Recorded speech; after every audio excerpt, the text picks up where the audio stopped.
Praise the lord. ఈ దినం ముగించబడింది. రాత్రి నిశ్శబ్దం మీ చుట్టూ వ్యాపిస్తోంది. వాన చినుకుల మృదువైన శబ్దం, చల్లని గాలి స్పర్శ. ఈ ప్రశాంతమైన రాత్రిలో మీ హృదయం విశ్రాంతి కోరుకుంటోంది. ఈ రాత్రి దేవుడు తన వాక్యముతో మీతో మృదువుగా మాట్లాడాలని కోరుకుంటున్నాడు. మీ భయాలను, మీ ఆందోళనలను ఈ నిశ్శబ్ద సమయంలో ఆయన చేతుల్లో ఉంచండి. ఇప్పుడు దేవుని సన్నిధిలోకి ప్రవేశిద్దాం. లేవియకాండము 1:2. మీలో ఎవరైనను యెహోవాకు బలి అర్పించునప్పుడు గోవుల మందలో నుండి గాని, గొర్రెల మందలో నుండి గాని, మేకల మందలో నుండి గాని దానిని తీసుకొని రావలెను.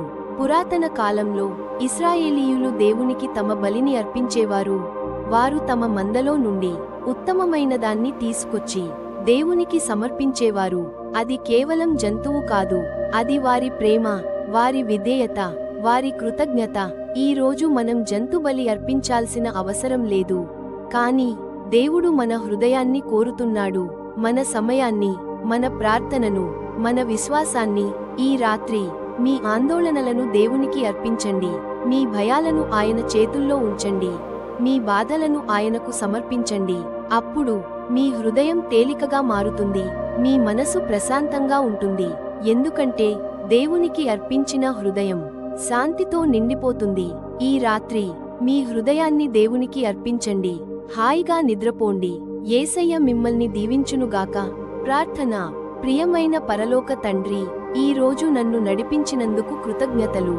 నా భయాలను, ఆందోళనలను నీ చేతుల్లో ఉంచుతున్నాను. ఈ రాత్రి నాకు ప్రశాంతమైన నిద్రను ఇవ్వు.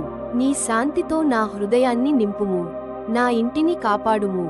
నా కుటుంబాన్ని ఆశీర్వదించుము. యేసు నామములో ప్రార్థిస్తున్నాను. ఆమేన్.